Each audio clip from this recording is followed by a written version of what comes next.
시청자 여러분 안녕하십니까? 2월 3일 수요일 KTN 뉴스입니다.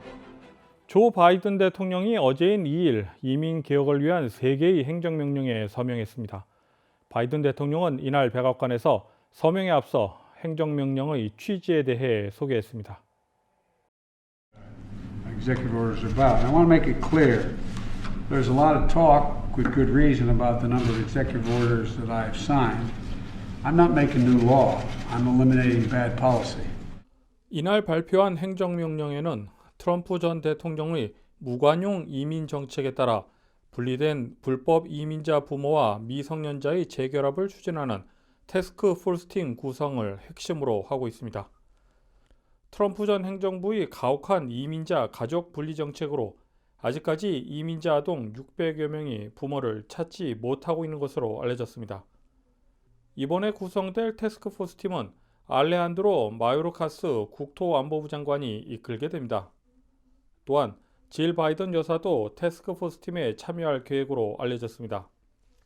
이번 행정명령에 따라 국토안보부 장관은 관련 연방기관들이 참여하는 TF팀을 구성, 분리된 이민자 가족들을 재상봉시키는 역할을 해야 하며 방지책을 강구해 대통령께 보고해야 합니다.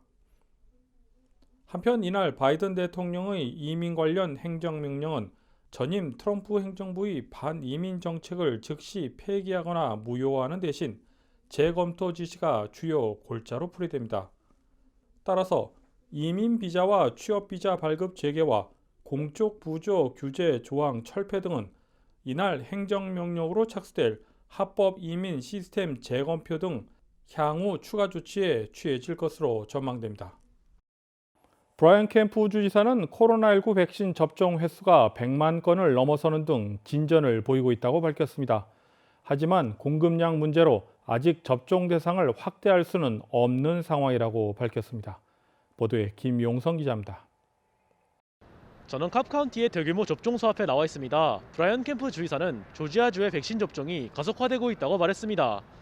Our providers across the state have administered 1 million COVID-19 doses in the state of Georgia. Additionally, we believe that tonight we'll also have crossed over the 500,000 seniors who will have received their first shot.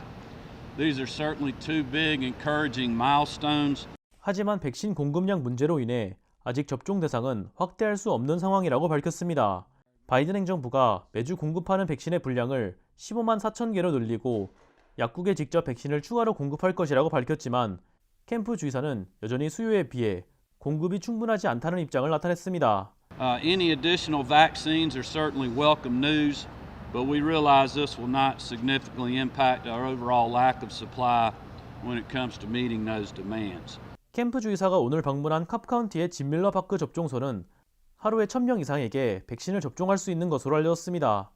캅 더글러스 카운티 보건국 측은 백신 공급량이 늘어나면 즉시 1일 접종량을 늘릴 수 있다고 밝혔습니다. 한편 보건당국은 코로나19 변종 확산을 예의주시하고 있습니다.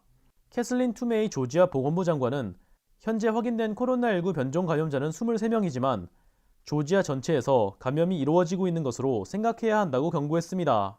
That you don't have to avoid Cobb or avoid other counties that may have had these variants. It means these variants are widespread, probably throughout Georgia. 보건당국은 조지아주에서 코로나19 확산이 감소세를 보이고 있지만 여전히 안전지침을 철저히 따라야 한다고 강조했습니다. KTN 뉴스 김용성입니다. 연방질병통제예방센터 CDC의 로셸 월렌스키 국장은 교사들에게 백신을 접종하지 않아도 안전하게 대면 수업을 재개하는 것이 가능하다고 밝혔습니다. 김용성 기자가 보도합니다. 조지아주의 대면 수업이 재개되면서 많은 교사들이 시위를 진행하는 등 우려를 나타내고 있습니다.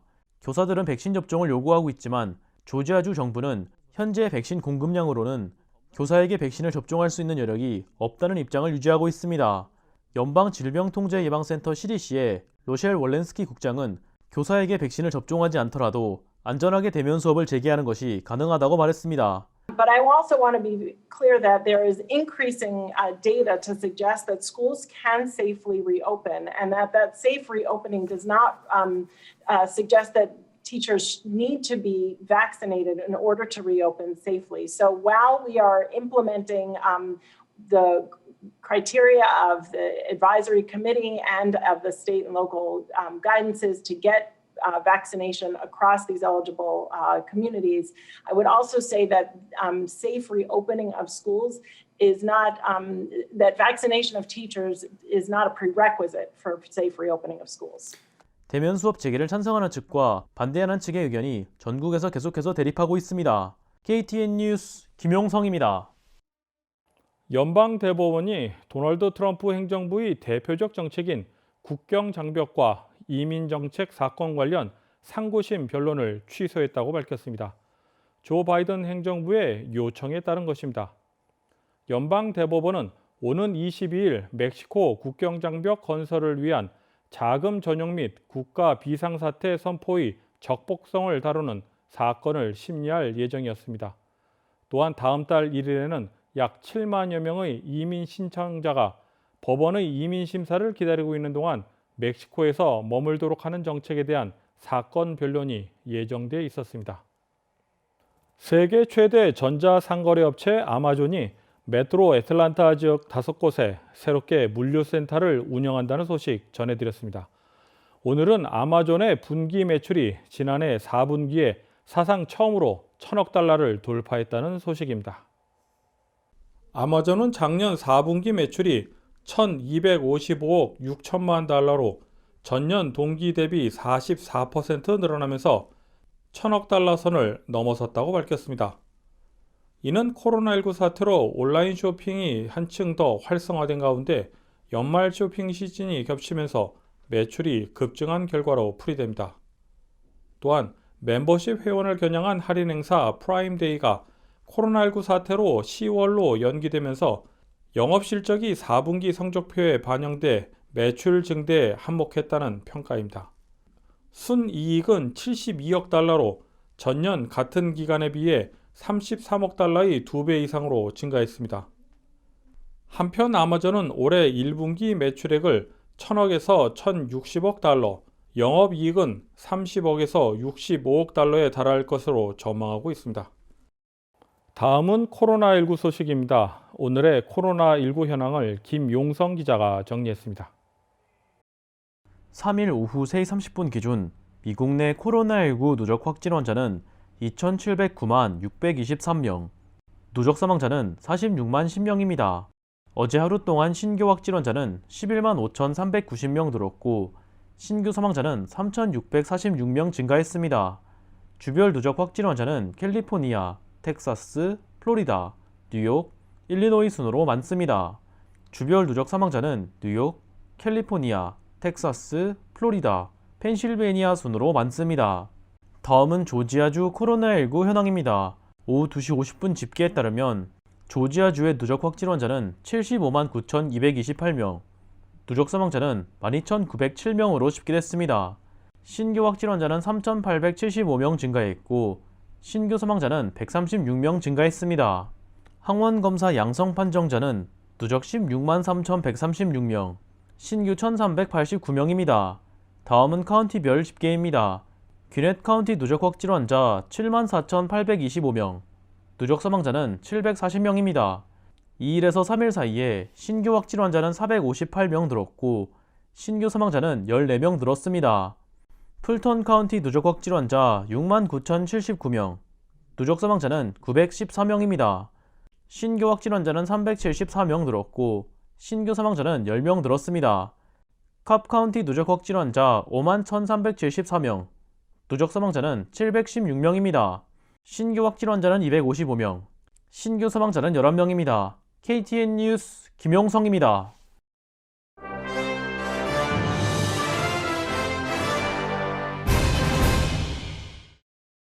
미 동남부 한인회 연합회는 올해 예정된 동남부 체육대회를 내년으로 연기한다고 밝혔습니다. 코로나19 팬데믹 사태가 장기화되면 해마다 사용해오던 장소 사용이 허락되지 않아 불가피하게 올해 대회를 취소한다는 것입니다. 연합회 측은 체육대회를 대체할 문화 행사를 고려 중인 것으로 알려졌습니다. 한편 미 동남부 한인회 연합회는 보도자료를 통해 오는 3월 27일 애틀랜타 한인회관에서 전현직 한인회장 연수회를 실시할 예정입니다. 또한 28일에는 연합회 기금 마련 골프 대회도 개최할 방침입니다. 조지아주 의회 회기가 계속 진행되고 있는 가운데 조지아주에서 스포츠 도박을 합법화하는 법안 HB 86을 찬성 20표, 반대 6표로 승인했습니다. 조지아의 카지노 설립을 추진하고 있는 론 스테판 의원은 이번 HB 86 법안이 통과되면 연간 4천만 달러 이상의 수익이 예상되며 수익금 중 일부는 장학금과 공립학교를 위해 사용될 수 있다고 밝혔습니다. 제프 베이조스 아마존 CEO는 올해 3분기에 CEO직에서 물러날 것이라고 밝혔습니다. 후임 CEO는 아마존 웹서비스의 앤디 제시가 맡고 베이조스는 아마존의 이사회 의장직을 수행할 예정입니다. 베이조스는 30년 가까이 아마존을 이끌면서 인터넷 도서 판매로 시작한 회사를 세계 최대급의 온라인 판매 업체로 키웠습니다. 베이조스는 향후 계획에 대해서는 창의성을 추구하는 데 집중할 것이라고 밝혔으며 주 탐사 회사인 블루 오리진과 워싱턴 포스트 운영을 비롯해 자선 사업에 많은 시간을 할애하겠다고 덧붙였습니다. 피트 부티지지 전 사우스밴드 시장이 상원 인준을 받으면서 미국 최초로 커밍아웃한 성소수자 장관이 됐습니다. 상원은 86대 13의 표결로 부티지지의 인준을 결정했습니다.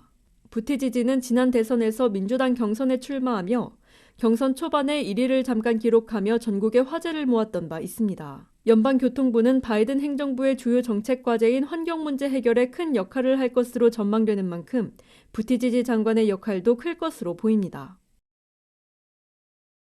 이상으로 2월 3일 KTN 뉴스를 모두 마칩니다. 시청해주신 여러분 고맙습니다.